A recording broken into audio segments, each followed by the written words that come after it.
हम sir earning तो कर रहे हैं, ठीक है, हमारा एक टारगेट भी होता है, बट सर वो बैलेंस नहीं होता है। रीज़न क्या होता है, हमारे कहीं ना कहीं कुछ अनएक्सपेक्टेड एक्सपेंसेज आ जाते हैं, खर्चे हो जाते हैं, तो फाइनली यही होता है कि हम फाइनेंशियली डिस्टर्ब ही रहते हैं, जिसकी वजह से माइंड में भी प्रेशर होता है और कहीं ना कहीं हम अपने फैमिली को भी वो अच्छा टाइम स्पेंड नहीं कर पाते जो हमें देना चाहिए, क्योंकि हमारे माइंड में बहुत सारी चीज़ें चलती रहती हैं कि हम अपने कैश फ्लो को कैसे मैनेज करें। सबसे बड़ी प्रॉब्लम यही है आज के टाइम पे सर।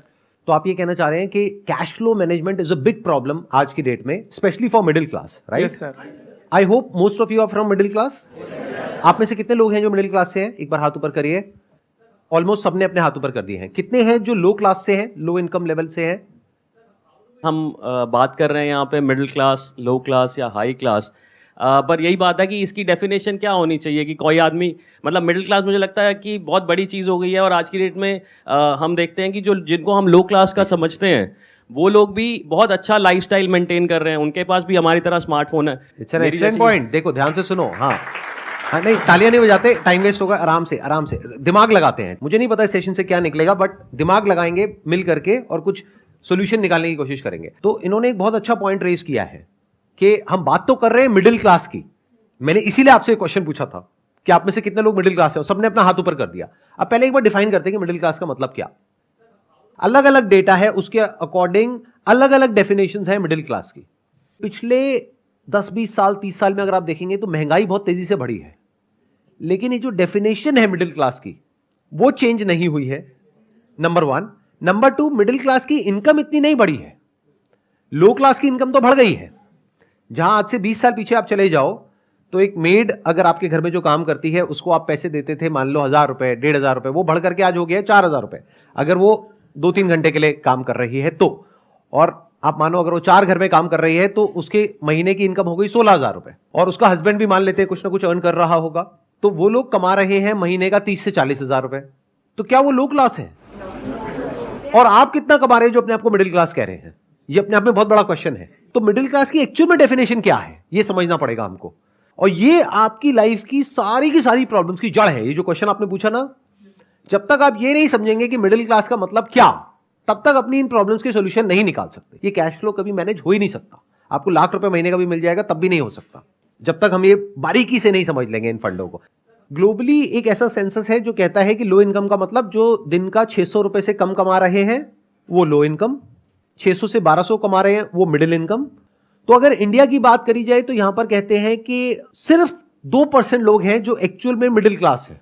और अगर आज की डेट में हम रियलिटी को देखें, जिस तेजी से महंगाई बढ़ी है, जिस तेजी से स्कूल की फीस बढ़ रही है आज की डेट में, जो एक रियल प्रॉब्लम है जो हम सब फेस कर रहे हैं, और कुछ चीजें ऐसी हैं जो इन्फ्लेशन का डेटा आता है हमारे पास में, उससे भी ज्यादा तेजी से महंगी हो रही है। मतलब इन्फ्लेशन का डेटा अगर कह रहा है 6-7%, तो एक्चुअल में अगर आप देखोगे कोई चीज जो आज से 3-4 साल पहले एक्स अमाउंट की थी, आज वो डबल तक हो गई है। तो इसका मतलब वो उससे भी तेज बढ़ रही है रियलिटी में, जितना कि पेपर के ऊपर वो डेटा आ रहा है, और इनकम इतनी तो नहीं बढ़ रही है। तो मिडिल क्लास को अगर हमको डिफाइन करना हो तो वो ये हो सकता है कि जिसकी इनकम, अगर मैं कंजर्वेटिव होकर के चलूं, वैसे इससे ऊपर होना चाहिए, बट अगर मैं कंजर्वेटिव कैलकुलेशंस भी लेकर के चलूं, 40,000 रुपए महीना, यानी मोटा मोटा साल का 4,80,000 रुपए, तो कह सकते हैं कि आप मिडिल क्लास में हैं। तो अगर आपके घर में आप कमाते हो लेकिन आपकी वाइफ नहीं कमाती है, आपके बच्चे ऑब्वियसली नहीं कमाते हैं, तो अगर आपकी इनकम है लाख रुपए महीना, तो हाउस होल्ड में कितने लोग हो गए जो आप पे डिपेंड है? 3 और लोग हो गए, मतलब टोटल 4 लोग हो गए। तो 4 से डिवाइड कर दो 1 लाख को, तो कितनी आ गई? 25,000 रुपए महीना। तो आप मिडिल क्लास नहीं हो, आप लो इनकम ग्रुप में आते हो। यह है प्रॉब्लम की सारी जड़ जो हमें नहीं समझ आ रही है, और ये आपको कोई नहीं समझाएगा। आपको बहुत बढ़ा चढ़ा करके दिखाया जाएगा कि देखो आप तो लाख रुपए महीने का कमा रहे हो, आप तो कुछ भी कर सकते हो। और ये सेगमेंट सबसे अट्रैक्टिव है बैंक्स के लिए और फाइनेंस कंपनीज के लिए, सबके लिए। कुछ डेटा है उसके अकॉर्डिंग ये आता है कि अगर आप साल का 6 लाख से लेकर के 18 लाख तक कमा रहे हैं तो आप मिडिल क्लास है। मैंने क्या किया, उस डेटा को थोड़ा सा और नीचे ले आया ताकि आप यहां से जब बाहर निकलो तो खुशी खुशी जाओ, मूड खराब ना हो जाए। आप कहो कि यार कहां आ गया, ये क्या करके भेज दिया मेरे साथ में, जब गुस्सा था तो अमीर था, गरीब करके बाहर भेज दिया है। तो अगर 6 लाख होता है तो महीने का 50,000 होता है। मैंने क्या किया, और नीचे ले आया, मैंने कहा 40,000 रुपए महीना। मतलब कि अगर आप भी काम करते हो, आपकी वाइफ भी काम करती है, और अगर 20,000 रुपए महीना आप कमाते हो, 20,000 रुपए महीना वो कमाती है, यानी हो गया 40,000 रुपए, तो आपको को कह सकते हैं कि आप लोअर मिडिल क्लास में कहीं पर फिट होते हो। अब मिडिल क्लास में भी अलग अलग सेगमेंट्स हैं, lower middle class, upper middle class. But मोटा मोटा जो डेटा कहता है वो ये कहता है कि अगर आप साल का 5-6 लाख रुपए से लेकर के 20 लाख रुपए तक भी कमाते हो तब भी आप मिडिल क्लास हो।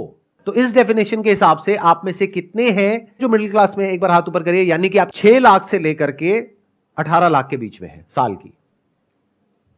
अब यहां पे गड़बड़ क्या हो रही है, क्योंकि ये कंफ्यूजन है, हमको ये क्लैरिटी नहीं है, इस तरीके से किसी ने खुल करके हमको नहीं बताया है। तो हमें क्या लगता है, क्योंकि हमारे पेरेंट्स अर्न करते थे महीने का 15-20 हजार रुपए, हम अर्न कर रहे हैं 50-60 हजार रुपए, लाख रुपए, तो हमें लगता है कि हम तो पता नहीं क्या है। जबकि हम ये भूल जाते हैं उनके टाइम में जो चीजें थी वो एक अलग लेवल पे थी, प्राइस पॉइंट पे, आज एक अलग प्राइस पॉइंट पे है। महंगाई मानो उनके जमाने से अब तक 20,000 से बढ़ करके 2 लाख पहुंच चुकी है और आप 50,000 में खुश हो रहे हो। तो जब तक ये क्लैरिटी नहीं आएगी तब तक आप बहुत बुरे तरीके से फंसे रहोगे, तब तक ये कैश फ्लो की प्रॉब्लम आने वाली है, बहुत बुरे तरीके से आने वाली है। आपको गलतफहमी क्या है कि अगर आज मेरी इनकम है 50-60 हजार रुपए, अगर वो 70,000 हो गई ना तो प्रॉब्लम सॉल्व हो जाएगी। हो ही नहीं सकती। मैं बता देता हूं क्यों। जिसको आप लोअर क्लास कहते हो वो एक्चुअल में लोअर क्लास नहीं रहे। अगर आप उनको ध्यान से देखेंगे, उनके हाथ में कौन सा मोबाइल फोन है। बहुत सारे लोग हैं जिन्होंने अपना घर तक परचेज कर लिया है, जबकि मिडिल क्लास में ऐसे बहुत सारे लोग हैं जिनके पास में अपना घर नहीं है और वो अफोर्ड भी नहीं कर सकते, क्योंकि उनका एक टारगेट है कि मेरे को इस लोकेलिटी में ही चाहिए, कि मैं मिडिल क्लास हूं, मैं यहां कैसे रह सकता हूं। बट लोअर इनकम में क्या है, उनके लिए ऐसा कुछ नहीं है बैरियर, तो उन्होंने अपना घर ले लिया है। मानो 5-10 लाख रुपए में कैसे भी करके जोड़ करके अपना घर ले लिया है। नंबर 1। नंबर 2, उनके लाइफस्टाइल में कहीं कोई कमी नहीं है, टीवी है उनके घर में, बट उनको यह गलतफहमी नहीं है कि हम मिडिल क्लास है। उनको क्लियर है कि हम लोअर क्लास है, जबकि एक्चुअल में देखा जाए आपकी डेफिनेशन के हिसाब से वो मिडिल क्लास है। देखना, ध्यान से समझना, जो डेफिनेशन सोसाइटी की है उसके हिसाब से वो एक्चुअल में मिडिल क्लास है, बट उनके माइंड में वो लोअर क्लास में फिट होते हैं, तो वो उसी के हिसाब से चलते हैं। मतलब बच्चे बेस्ट स्कूल में नहीं जाते, गवर्नमेंट स्कूल में जाते हैं। मिडिल क्लास में प्रॉब्लम क्या है, सबसे बड़ा आपका खर्चा क्या है, एजुकेशन, जो बहुत तेजी से महंगी हो रही है। क्योंकि हम क्या कहते हैं, हमको अपने बच्चों की एजुकेशन पे कॉम्प्रोमाइज नहीं करना है, तो हमको बेस्ट स्कूल में बच्चे को कराना है। बेस्ट स्कूल का मतलब क्या है, फीस की अपर लिमिट कोई है ही नहीं, और हर साल बढ़ती चली जा रही है। तो जो लोअर क्लास है उनको ये कंफ्यूजन नहीं है कि हम बहुत अमीर हैं, तो उनको सब कुछ बेस्ट नहीं चाहिए। उनको बेस्ट हॉस्पिटल में नहीं जाना है अपना इलाज कराने के लिए, बेस्ट स्कूल में अपने बच्चों को नहीं भेजना है, बेस्ट लोकेलिटी में नहीं रहना है, ब्रांडेड कपड़े नहीं पहनने हैं। ये बातें चुप तो नहीं रही ना, ये बातें खराब तो नहीं लग रही ना। रियलिटी क्या होती है, थोड़ी सी कड़वी भी लगती है सुनने में, बट इट्स लाइक अ पिल जो थोड़ी सी कड़वी है, लेकिन अगर डाइजेस्ट करोगे तो आपको फायदा होगा एंड में। आप ही के फायदे की बात हो रही है यहां पे, अगर ध्यान से सुनोगे तो। ज्यादातर क्या होता है, वो लोग जो इस इल्यूजन में है कि हम मिडिल क्लास में हैं, अगर वो मानो लाख रुपए महीने का कमा रहे हैं तो एक बहुत बड़ा चंक उनकी सैलरी का पहले तो टैक्सेस में चला जाएगा। प्लस सबसे पहला क्या थॉट आता है माइंड में उन लोगों के, क्योंकि इंडिया कहने के लिए बहुत आगे बढ़ रही है, लेकिन अभी भी बहुत सारे ऐसे लोग हैं जिनकी सोच बहुत ही कंजर्वेटिव है। कह रहे मैं कमा तो रहा हूं, तुम्हें काम करने की क्या जरूरत है।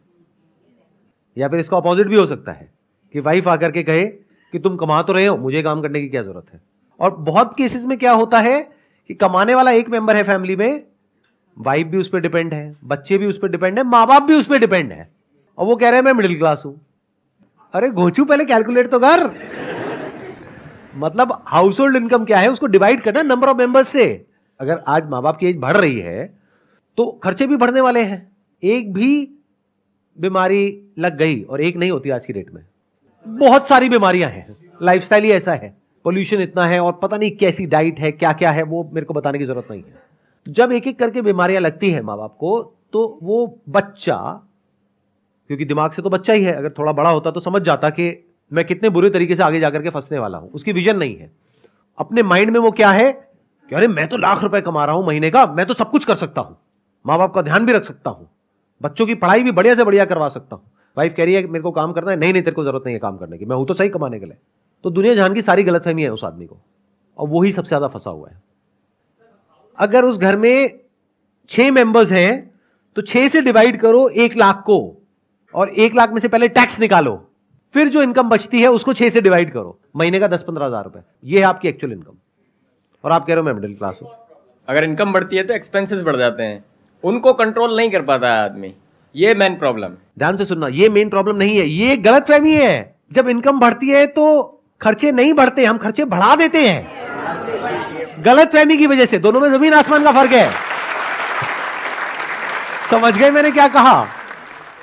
देखो, जो लोअर क्लास में लोग हैं उनकी इनकम बहुत बढ़ गई है, लेकिन उनके खर्चे इतने नहीं बढ़े हैं जितने मिडिल क्लास के बढ़ गए हैं, क्योंकि उनके बच्चों की स्कूल की फीस 10,000 रुपए महीना नहीं है। तो खर्चे अपने आप नहीं बढ़ते हैं, हम बढ़ा देते हैं। महंगाई बढ़ती है, दोनों में फर्क समझ लो। एक है महंगाई जो बढ़ रही है, एक है खर्चे जो आप बढ़ा रहे हो। दोनों में फर्क अच्छे से समझ लो, दो अलग अलग चीजें हैं। हम बोलते हैं खर्चे बढ़ रहे हैं, अरे खर्चे बढ़ते नहीं, हम बढ़ाते हैं।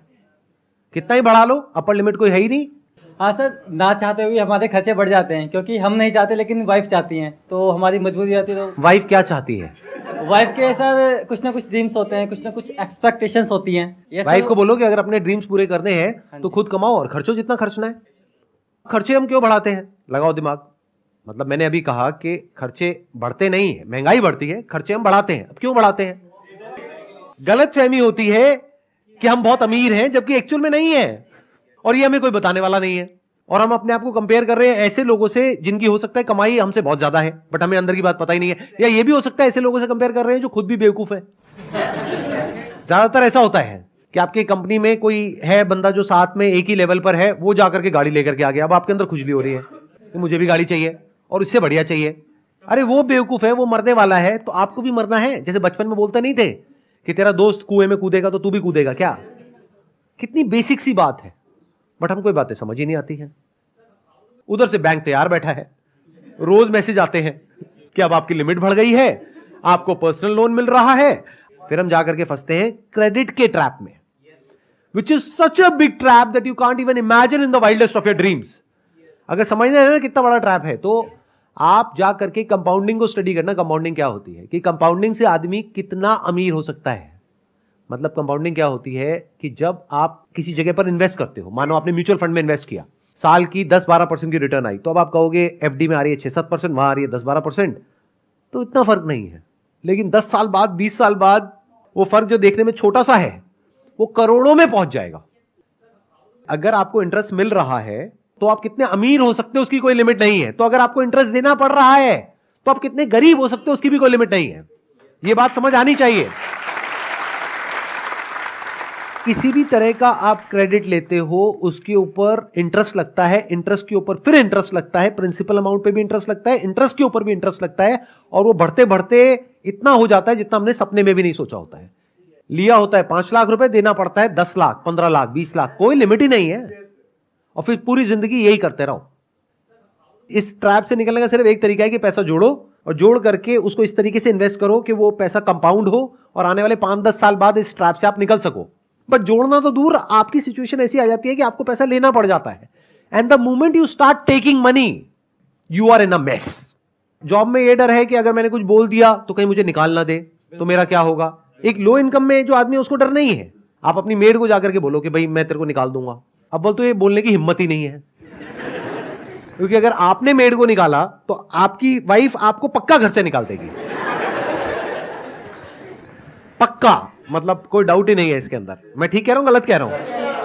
कि मतलब मेड की इंपॉर्टेंस आपसे ज्यादा है अगर आप ध्यान से समझोगे तो आप मेड को नहीं निकाल सकते, लेकिन मेड जब चाहे जो मर्जी कर सकती है। क्यों? क्योंकि उसको पता है कि अगर आज आपने उसको निकाला और 4,000 रुपए उसको दे रहे थे और उसको नहीं दिया, तो कल कोई और दे देगा उसको 4,000 रुपए। बट आपको यह डर है कि अगर मैं इस पर्टिकुलर जॉब में हूं जहां पे सैलरी धीरे धीरे बढ़ते बढ़ते बढ़ते बढ़ते आज 50-60 हजार रुपए या लाख रुपए तक पहुंची है, अगर मुझे निकाल दिया मुझे हो सकता है आधे की भी जॉब ना मिले। आपकी थोड़ी बहुत बचत हो भी जाती है, तो उसके बेस पे आप कैलकुलेशन नहीं करेंगे कि मुझे क्या करना है। आपको कैलकुलेशन करनी है अगले 10 साल बाद क्या होने वाला है, 10 साल बाद महंगाई कितनी होगी, 10 साल बाद मेरी कमाई कितनी होगी, 10 साल बाद मेरे खर्चे कितने होंगे, 10 साल बाद मेरे बच्चों के स्कूल की फीस कितनी होगी। यह प्लान करना पड़ेगा। इंडिया में एक और बहुत बड़ी प्रॉब्लम है, बहुत बड़ी मतलब बहुत बड़ी। वो क्या है? लड़का लड़की का चक्कर। एक लड़के के चक्कर में एक ऐसी फैमिली जो अफोर्ड नहीं कर सकती, 4 लड़कियां हैं घर में, एक लड़का है, सबसे छोटा लड़का है। सबसे बड़ा होता तो 4 लड़कियां नहीं होती। कड़वा है लेकिन सच है। वो बंदा अपना और अपनी बीवी का खर्चा ही नहीं उठा सकता। अब घर में 5 बच्चे आ गए हैं, अब इन 5 बच्चों का फ्यूचर कैसा होगा। तो ये समझ करके हमको आगे बढ़ना है लाइफ में। अगर ये समझ करके आगे